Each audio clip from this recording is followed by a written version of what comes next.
Janet Morena, Executive Director of Priests for Life. Welcome to Just Ask Janet.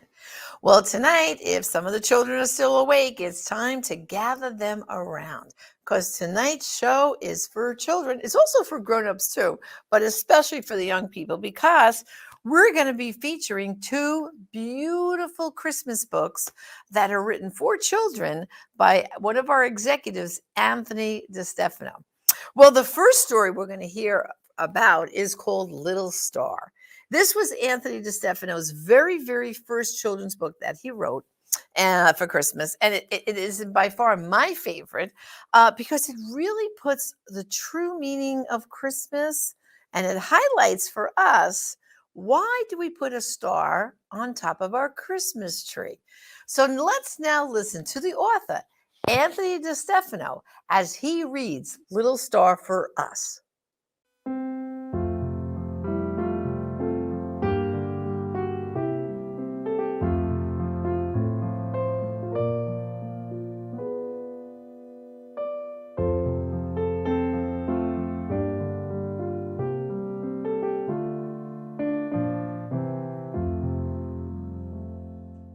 Hello friend, I'm Pat Boone. I'm a granddaddy now, and one of the things I most enjoy is reading a good book to my grandkids. It's a special experience for them and for granddaddy as well. Now I'd like to do something special, read something to you that I think you're going to enjoy. It's a wonderful Christmas book for kids. It's called Little Star, written by a longtime friend of mine named Anthony DeStefano, who's written some other best-selling books for kids. This one, I think, is destined to become a classic. Little Star. I think you're going to enjoy it as much as I do.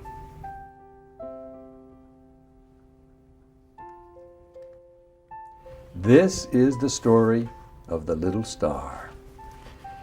Dad, which one is the Christmas star? The boy asked, straining his eyes as he looked out at the clear, dark sky. The father, smiling, looked down at his son. Don't hurt your eyes looking for him. You won't find him. He's not up there anymore. Where is he? Where did he go? You mean I never told you the story of the Christmas star before? No, Dad, never. The boy shook his head. Please tell me. Well, a long time ago, in the farthest corner of the universe, there was a tiny star. In fact, he was the smallest star in the heavens. His name was Little Star. Little Star was sad and lonely. The other stars didn't make fun of him. They simply ignored him because he was so tiny. But what can be worse for a star than to be ignored? After all, stars do little more than decorate the sky. They help pass the long evenings by twinkle talk. And there was a lot of twinkling going on. The other stars were all talking about a rumor they had heard for ages, a rumor that a king would soon be born on a faraway planet called Earth. It was known that the king had a special message that would change the whole world forever. As the great day approached, excitement among the stars began to build. A special reward was to be given to the star who could shine the brightest on the night the baby king was born. In preparation, the stars were being cleaned and dusted by long-tailed comets. They made them twinkle and sparkle and give off a much stronger light, all except Little Star, who was being ignored again, despite his tears. Little Star was so sad that his points drooped. How could an undusted star have any chance of winning the reward? Finally, on the coldest night of the year, one of the stars yelled, "It's happening! It's happening! The king is going to be born!" Far below, in the small village of Bethlehem, Little Star could see two people, a woman sitting on a donkey and a man walking beside her. He watched as they searched for somewhere to rest. It was bitter cold, and Little Star felt sorry for them. Wherever they went, no one seemed to want them. People can be cruel too, he thought. At last, the man and woman located a place to stay. It was a shabby stable, but at least it gave them protection against the icy winds.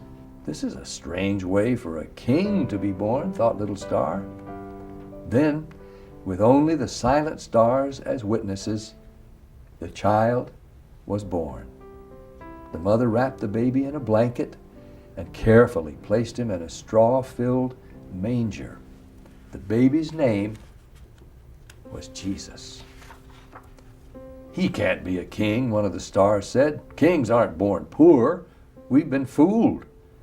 Feeling disappointed, many of the other stars agreed. But Little Star kept looking down at the baby. Suddenly, a thought came to him. "I think I understand," Little Star cried out. "The baby Jesus is a king. He's just little." Little Star knew that Jesus could have chosen to be born in a palace surrounded by riches, but instead, he had humbled himself to be born in a stable. He didn't want to be rich and important. He wanted to be like the poorest of the poor. Jesus wanted to be born little to show all the people of the world that he loved them, no matter how small or poor they were. Of all the stars in the heavens, Little Star was the only one to understand the king's message. His message was love. Little Star's heart was bursting with joy. He wanted so badly to touch the child. Trying as hard as he could, he used all his strength and might to reach out with his light toward the earth. Burning brighter and brighter, he extended his rays down to the village of Bethlehem, into the cold stable, warming and lighting it with his love. The other stars were amazed. They had never seen Little Star so big and bright, but they were scared that he was burning too brightly for such a small star. "Stop," they all yelled. "Stop, or you'll burn yourself out." Little Star could not hear their warnings. He was only aware of the child in the cold stable. All through the long, cold night, Little Star burned as brightly as he could so the baby Jesus could be warm.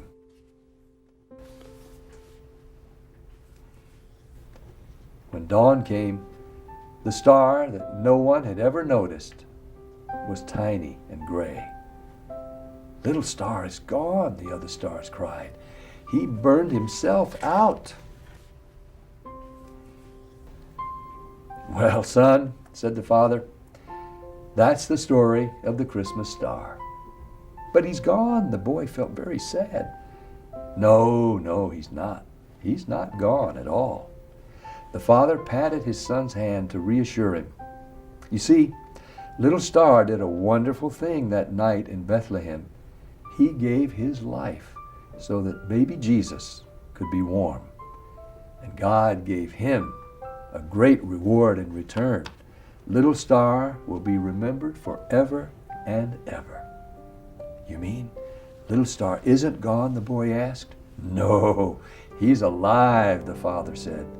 "Every Christmas when we celebrate Jesus' birthday, people all over the world place a star on top of their Christmas tree to remember him."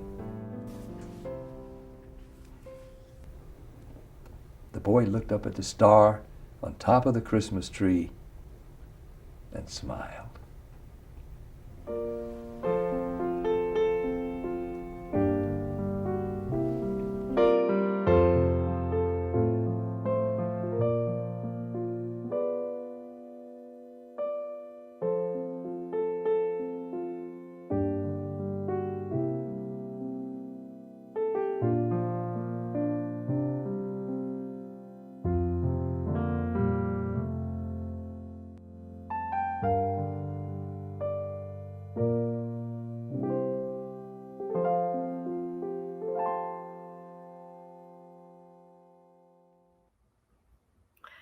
Isn't that a beautiful story? And every time I watch it, I still get a little choked up. And of course, I always put a star on the top of my Christmas tree. How about you? Do you put a star up there? Or maybe if you don't, now you've got a good reason to do it. Well, if you're interested in getting this beautiful book, Little Star, written by Anthony DeStefano, just go to our online store at prolifeproducts.org. Order it now. It's a beautiful, beautiful gift to give your children or your grandchildren. I've given this book to my grandchildren, and every Christmas they open it up. It becomes one of those classic stories that we look forward to. I don't know about you, but I have children's books like this. I pack them away with my Christmas decorations. And then every Christmas, when we take them out, it's like they're new to us again. And we read each and every story. So Little Star has a beautiful, beautiful meaning. Again, go to prolifeproducts.org and place your order today. Well, after Anthony wrote a Little Star, a few years went by. And I guess he got inspired once again. And he wrote another Christmas story called The Grumpy Old Ox. You might be wondering, what does a grumpy old ox have to do with Christmas? Well, stay tuned now, because we have another opportunity for you to listen to this story, see the beautiful pictures as Anthony DeStefano himself reads this story. So let's now listen to The Grumpy Old Ox.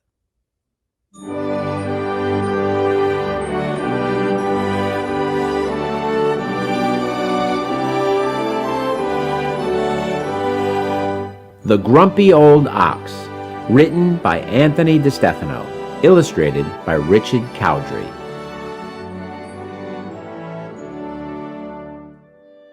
There once was an ox, grumpy and old, blind as a bat, selfish and cold.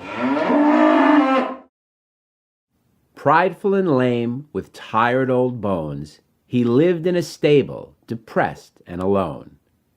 Without any family and no friends in sight, he stayed by himself from morning till night. His master, like him, was stubborn and vain. He owned a small inn where visitors came. He gave the ox orders, the ox disobeyed. Defiant and willful, he wasn't afraid. The man took a broom, and with a loud smack, he gave the old ox a whack on his back. "You lazy and sightless and smelly old brute," the innkeeper shouted and kicked with his boot. The ox simply sneered and grumbled with pride. He limped to the stable and lay down inside. The stable was dark, but he didn't mind. He stayed there alone, just bitter and blind. Then, one black night, a door opened wide. A man and a woman were standing outside. The owner was with them. He said with a grin, "You'll have to stay here, no room at my inn." The ox strained his eyes, attempting to see. He barely detected the forms of all three. The lady was pregnant and heavy with child. The man held her hand and tenderly smiled. He put a small blanket on top of the dirt. The woman lay down, about to give birth.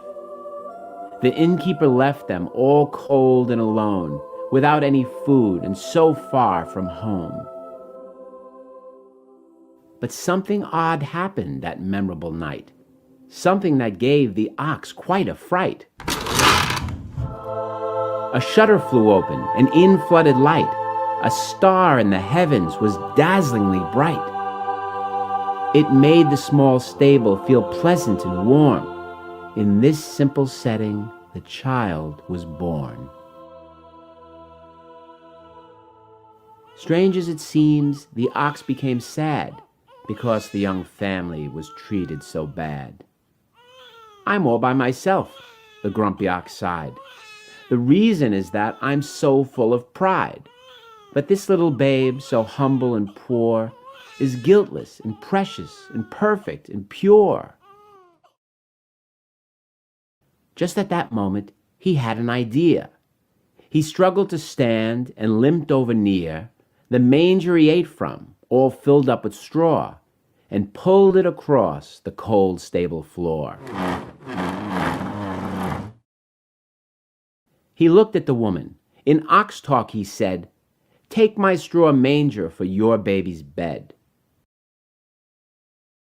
He limped to the pail from which he drank water. He picked up the handle and carried it toward her. He put the pail down and said with a bow, "Wash him with this. I'm not thirsty right now." The lady just smiled and patted his head. She understood somehow the things that he said. She bathed her small baby and dressed him in white. He slept in the manger throughout the cold night. Soon shepherds came in, along with their sheep. They knelt by the crib and watched the babe sleep.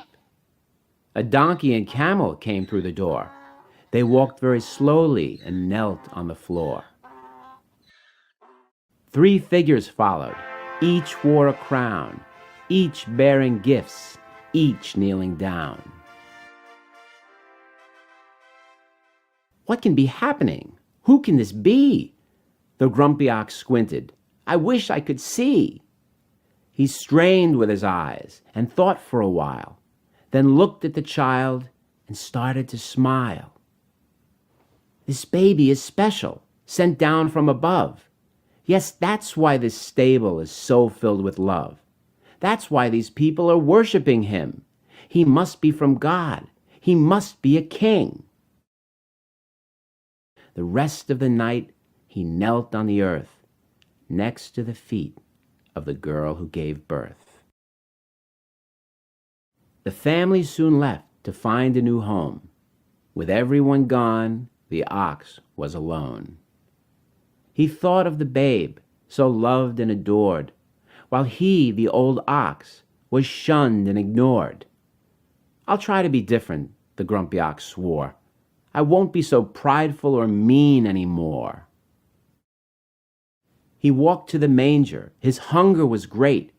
He stuck his head in and rapidly ate.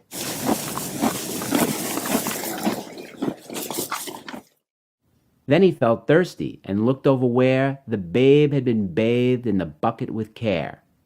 He drank from the pail until he was done, and soon fell asleep outside in the sun. He slept and he slept and he slept through the night. He rose with the dawn and the soft golden light. But when he awoke and opened his eyes, the ox was amazed by a wondrous surprise. He looked all around, and what did he find? He couldn't believe he no longer was blind. The hillside, the village, the stable, the tree, all that he gazed at was plain as could be. He rubbed both his eyes, then rubbed them again. Now he saw donkeys and camels and men. All that was blurry was now crystal clear. Even the mountains appeared very near. He got to his feet and walked through the field. His leg was all better. His limp had been healed. He ran to the stable and danced through the door. He didn't feel grumpy or old anymore. The ox was so grateful he started to sing. It must be a gift from the king. The baby from heaven, it just has to be. I drank from the water and now I feel free. I ate from the manger and now I can see. He started to cry and shouted with glee. I can see, at last I can see.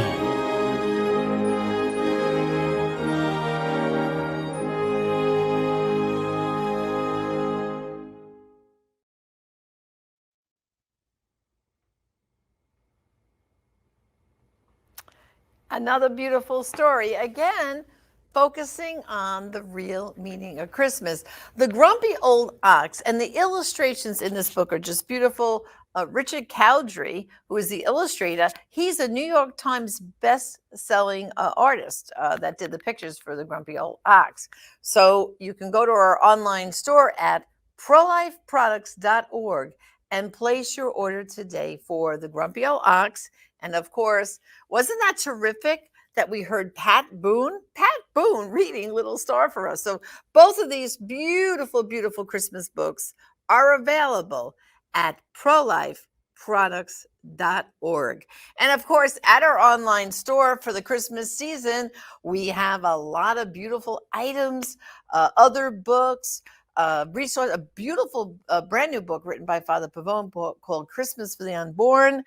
We got a great t-shirt and hoodie called Social Justice Begins in the Womb. So check out with your Christmas shopping, prolifeproducts.org, and especially these two beautiful children's books. This is Janet Morana, Executive Director of Priests for Life. Thank you for joining me on Just Ask Janet. God bless.